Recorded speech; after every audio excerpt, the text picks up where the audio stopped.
I dusted my records, turned the radio off,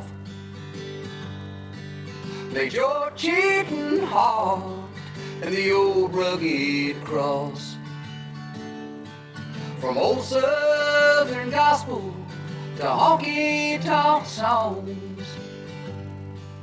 And I didn't bother to turn that radio on, 'cause your country ain't country no more. And what they call country music don't sound like before. Give me old Hank and Waylon and Johnny and George, 'cause your country ain't country no more. So I called up the DJ, said play a duet, play some George Jones and Tammy Wynette. But he was young and he was new and he was just starting out, and I don't think he knew who I was talking about. I said, your country ain't country no more, and what you call country music don't sound like before. Play some old Hank and Waylon and Johnny and George, 'cause your country ain't country no more. So I turned down the music and I drifted to sleep, and I saw Johnny Paycheck walk right up to me. He said, this old violin has sure got it made, 'cause up here in heaven country music still plays. See, your country ain't country no more, and what they call country music don't sound like before. We've got old Hank and Waylon, and we're waiting on George, 'cause your country ain't country no more. No, your country ain't country no more, and what they call country music don't sound like before. We've got old Hank and Waylon, and the place is a roar, 'cause they tell me the possum just walked through the door.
Welcome, we're back. This is Dave Vellante of Wikibon.org, and this is theCUBE, SiliconANGLE's production of OCP Summit 5, the cube goes out to the events, extracts the signal from the noise, and we're here with Wesley Jess, who's the VP of Supply Chain, along with his colleague, Aaron Sullivan, who's the Director and Principal Engineer of Supply Chain at Rackspace. Gentlemen, welcome to theCUBE. Thank you very much. Good to see you guys. It's not often that we get to interview folks from the supply chain side, but it's really relevant for this conversation. Wesley, let's start with you. Talk about your role at Rackspace. Yeah, I think we've got a very unique design in our supply chain. Our supply chain is very untraditional. It has a lot of your traditional functions, but in many cases, untraditional functions.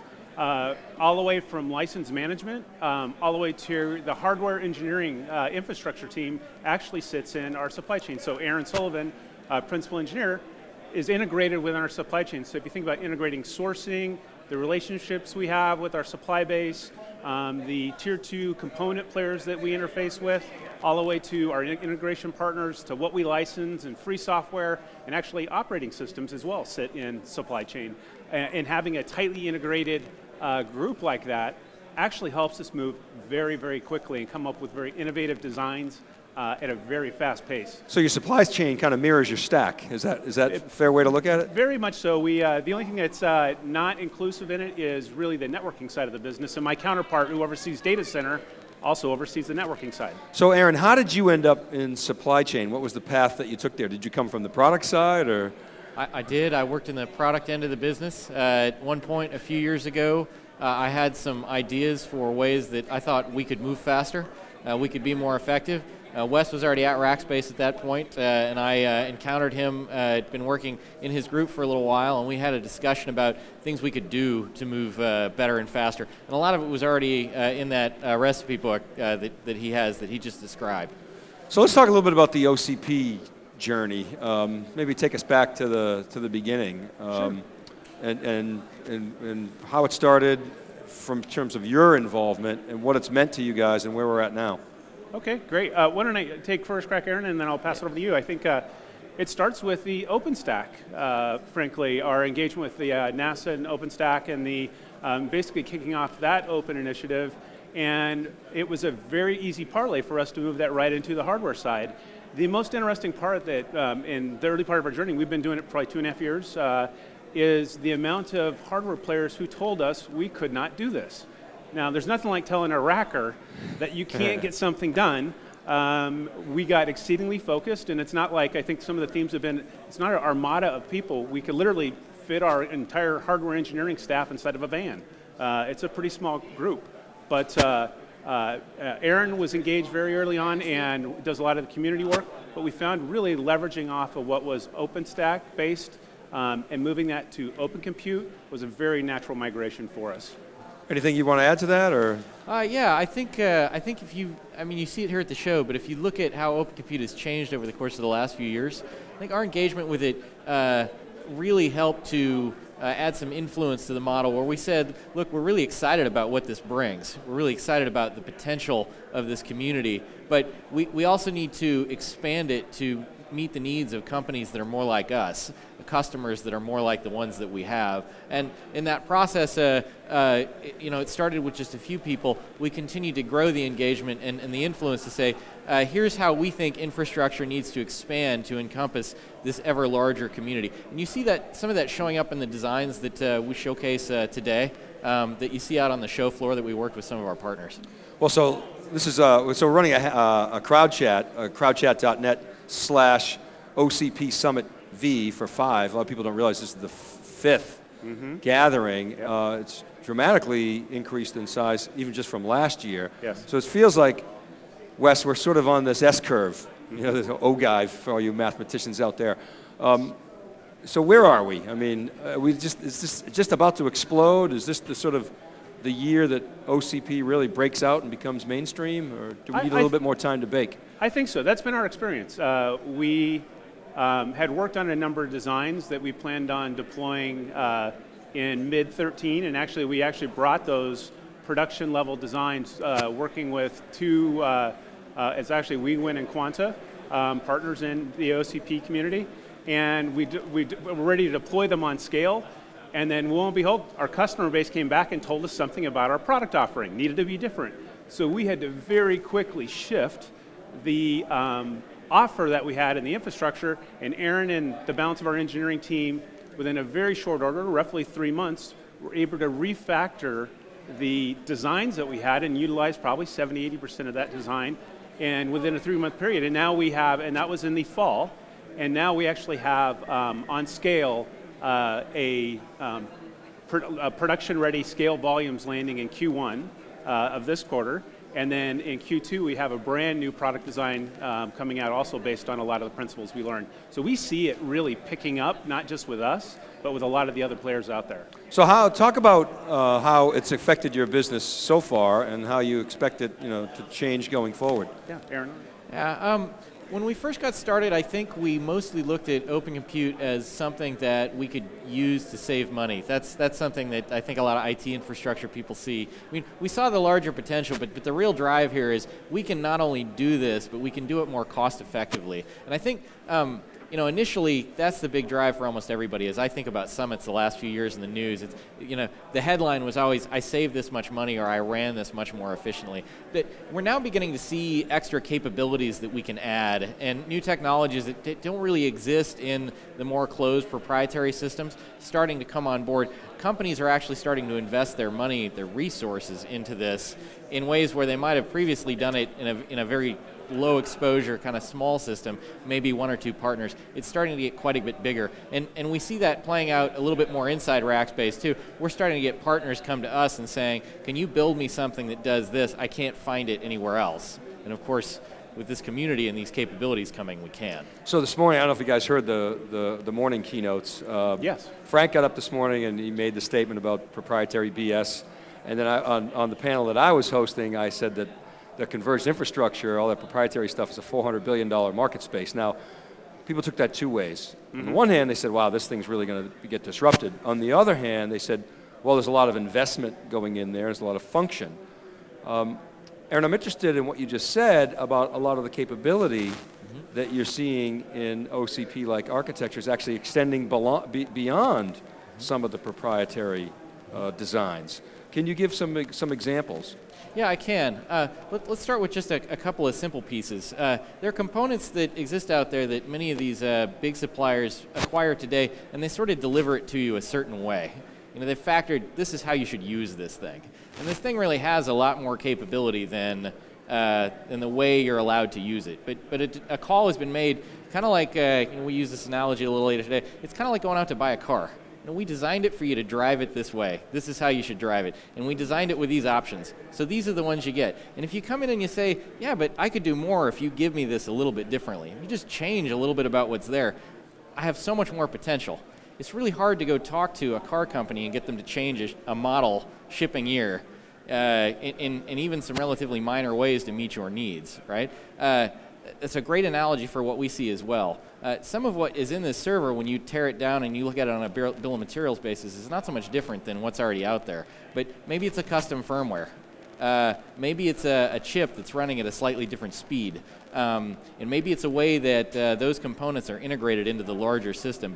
But consumers of this stuff that get into those parts really start to see ways that they can tweak it and add value. And there's a huge value adder for us just in that particular aspect. Wes talked earlier about refactoring these systems, 70% refactoring these systems. That other 30% is really going in and saying, okay, I need to change these pieces to deliver this new and different outcome. I don't have to reinvent everything. Just give me the parts and the freedom to change the things that I need. So it's really the flexibility aspects here that bring that into play. So talk a little bit more, Wesley, about the customer feedback. So you had mentioned earlier, well, customers said we need something different. This sort of leads from the flexibility discussion. Right. What were they asking for? How were you able to respond? And sort of what did you learn through all that? Sure. The Rackspace is all about fanatical support at the end of the day. It's how do we help our customers? It is how do we help them become successful? Which you can imagine, you get a lot of feedback, both positive and then ways we can improve. And with that, we run Net Promoter surveys, so we get a lot of active feedback around how well each of our product offerings are doing, positive or negative. And around this particular platform, we had a lot of feedback around performance. Really, performance matters. How the input-output performance is a big deal. And in essence, we had our cloud offering was a one-size-fits-all. And we determined, hey, we actually need to change that around. And so very short order, we actually introduced, we call them internally different flavors, but they're different options for our customer base. So they could tune their application more toward that platform. And it was a very quick piece of feedback that we got, and we as a company, I think pretty quickly shifted our strategy and put that product out there, and we've seen some very positive adoption around it. So go back, to the early days of OCP. Back then, the conventional wisdom in the media was that the big scale internet players like yourselves, like Amazon, like Google, Microsoft, and others, were all about sort of one size fits all. We'll layer software on top of it. We've really done a 180 from that, haven't we? From a design standpoint. I wonder if Aaron could talk about that a little bit. What changed and why? Yeah, well, it's a pretty big world, and there are a lot of big players that need something just like what you described. But you go back to that $400 billion enterprise market. It came up thinking and adapting to a certain type of software, a certain use case, and that pile of spend is looking to go somewhere with it. But they can't necessarily pick up and just jump over to this new model. They have to evolve. And I think we recognize that in our own customer base. There's so many different types of users that we have to address, where we look at them and we say, we got to have something that suits each one of your needs. And all of you want infrastructure. You want to think about your infrastructure kind of like Facebook thinks about theirs. You want it built for you. You want it customized to your particular needs. Now, of course, we don't build a unique platform for every one of those, but we see this space in the middle between these very sort of traditional ways of delivering compute and these new, very forward-thinking ways of doing compute. And we say, we'll be out here, but we have to bring these other users, many of which are our customers, along with us, and we have to adapt to doing it the way that they need to do it as they evolve. So that's got to put tremendous pressure on the supply chain. Maybe talk about Rackspace's philosophy there and how you differentiate with the supply chain. Yeah, it's talk about complexity. It adds a lot of complexity. So we could have our public cloud was a lot of interesting learning for us, because public cloud, we could look at utilization on Tuesday of 1 week, and then we could look at it 2 weeks later, and it could be dramatically different. Workloads could have moved around. So talk about the difficulty of how do you plan for equipment for that. The one thing we learned is you can't plan for it. So what you got to plan for is to have a very elastic supply chain, a very elastic partner base. You can respond to big upswings, and traditionally that's been a challenge for the company. But through our relationships and our partnerships and part of the organizational structure I talked to you about a little bit earlier, we've been able to, I think, pretty effectively be able to respond to the internal needs. Of course, they always want it faster, but if I look at the prior traditional models on how we could execute versus how we execute today, many fold faster. And that's in a big part due to our relationships with our supply base.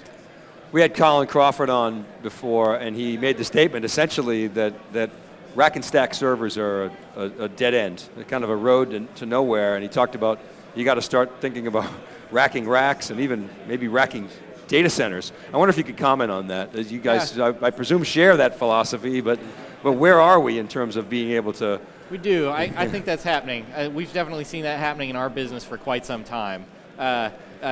There's a change in the way that your customers think about doing business that influences this. And I think, a few years ago we started seeing these sort of solution in a box, in a rack type of ideas coming out from all kinds of providers. And it's exciting right at first, but you got to think about how you're gonna fit into that, how you're gonna use it. And as soon as you identify the value of it, and our customers kind of do this in segments, as soon as they identify the value, they start to ask for just that kind of thing. And of course on our end, just like Facebook was saying, just like Cole was saying, it's an efficiency thing. The more we can deliver in that particular aspect, the easier and the more simplified that piece of our supply chain is. So you guys have talked a little bit about, we made references to this server a couple of times. Maybe talk about what you mean by this server, and Sure. Share with our audience a little bit of, unpack that a bit. Sure. So our open compute designs are based on slightly modified windmill boards. We place a greater emphasis on manageability and serviceability in the data center, especially online serviceability, than what you see out of the typical designs. Now, when I say we, what I really mean is us in collaboration with some of our design partners. They do most of the engineering work. You could think of us as a very engineering savvy end user that can speak their language and understands the language of our customers and can communicate what it is that we need out of those systems. So we place more emphasis on management, systems management that more traditional enterprise shops are familiar with, and that many other users don't really mind if it's there or not. It might not always add all the value, but it's sure nice to have it there when you need it. And then we place a lot of emphasis on a really, really powerful I/O subsystem in the rack. I think if you look at our rack designs, if you walk out on the floor and look at some of them that we collaborated with, I think there is more networking bandwidth, more drive bandwidth packed into that rack than any other open compute design that I've seen out there right now. So, talk about the requirement for that I/O subsystem to be advanced. As data grows, you got to move it around, but talk about that in a little bit more detail. Sure. Well, I'll do a little pitch for one of our latest products. There's 40 gigs of networking to every customer. Every customer that runs on a machine has 40 gigabits, and it's highly available. So switches can go down, networks can go down, components in the server can go down. It stays online. They not only wanted all that performance, but they wanted it so that the odds of it going down are very low. They wanted the same thing in drive bandwidth. Of course, you have all these solid-state disks. One of the things you start to realize is, man, how do I take advantage of all that performance? Some of these disks are so much faster than the storage systems they're connected to that unless you can find some ways to uncap that value in those systems, you end up stranding some capacity. So, Wes, historically, the data center has been just a huge consumer of labor. I mean, it still is. Yeah. But it sounds like you're attacking that labor problem with engineering and supply chain excellence. Yep. So what happens when something breaks in your environment? Do you just let it go? Something fails over? Do you eventually just take the rack and stick it into a wood chipper? Why don't you describe that philosophy a little bit? Sure. We treat it all the way down to the server. Server goes down. In many cases, that means a customer is down. So that customer, they could have HA or high availability failovers, some don't. We have so many different types of customers. So we treat every server that if a server goes down, it's a customer impacting event. So we do everything that's possible within our data centers, depending on what you talk about, what you throw in the wood chipper or not, that depends. For example, philosophically, we don't let drives leave our data centers. Anything that would have customer storage or customer data does not leave our data center. Would you melt them? Or we actually, strangely enough, and I oversee our corporate social responsibility and sustainability as a part of supply chain, but we actually center punch them with a actual, just think of punching it, and then we actually crush them. So the opportunity for any sort of data recovery is very, very low off of those drives. But we govern if we go across all the different components that are within our data center. Philosophically, it's about keeping our systems up and going. And one of the things that Aaron touched on, you talk about our server, and one of the biggest differences is the mechanical designs, the amount of time we spend on the mechanical aspect of the server design to be able to field what we call hot swapping fans. If a fan dies, some companies don't care. We care. We want to be able to actually keep the machine running, swap the fan out, put a new fan in. So think of if a drive dies, if a fan dies, if some component dies, you want the balance of the server to continue running. So we incorporate a lot of those design principles so a server doesn't go down. And that's really kind of core to our philosophy. Awesome. All right, so I'm going to leave you guys. I'm going to ask you one last question, and I'll let you think about it, and I'll give you a hint. Bumper sticker. Okay, so think about the bumper sticker as tomorrow we're pulling away from OCP Summit 5, pulling out of the San Jose Convention Center. What's the bumper sticker on this year's OCP Summit? You want to take a crack? Get on board because it's happening. Get on board, it's happening. Yeah, get engaged. Yeah. Again. And we'll address that in our presentation later this afternoon, and we will help people understand how. So let's tease that a little bit. Your Sure. presentation this afternoon is what time? It's at 2 o'clock, 2 o'clock this afternoon, and it will both be Aaron and I, and we'll talk a little bit about the journey we've been on and even touch on some of the points we've chatted about. Awesome. All right, Wesley and Aaron, thanks very much for coming to theCUBE. It was great having you, and good luck with the initiative, and congratulations on all your success so far. Thank you very much. Thank you, Dave. All right, keep it right there, everybody. We'll be right back. This is theCUBE, SiliconANGLE. We're live from the San Jose Convention Center at the OCP Summit 5. We'll be right back. Sing.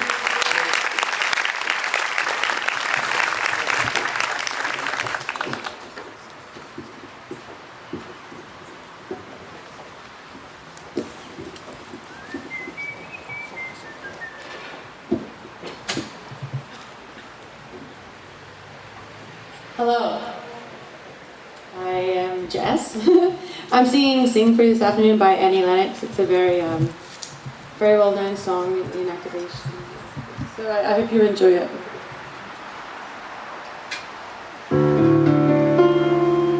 Sing, my sister, sing.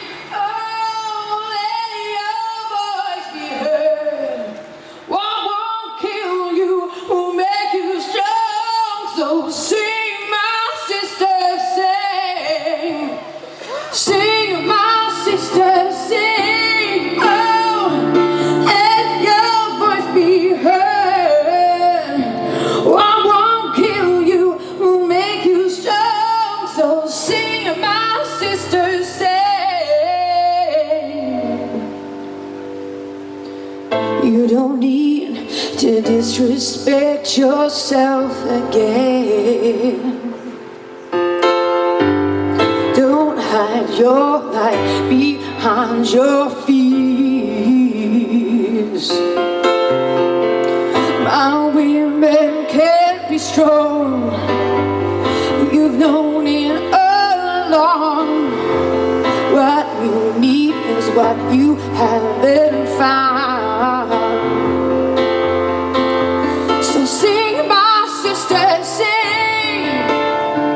Let your voice be heard. What won't kill you will make you strong. So sing, my sister, sing. We may not the mothers of the world, my friend. I tell you, womankind is strong. Take your beautiful selves up to the heights again. Back to that place where you belong. So sing, my sister, sing. Let your voice be heard. What won't kill you will make you strong. So sing, my sister, sing.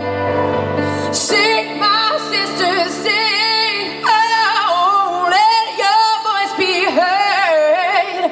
What won't kill you will make you strong. So sing, my sister, sing. Thank you.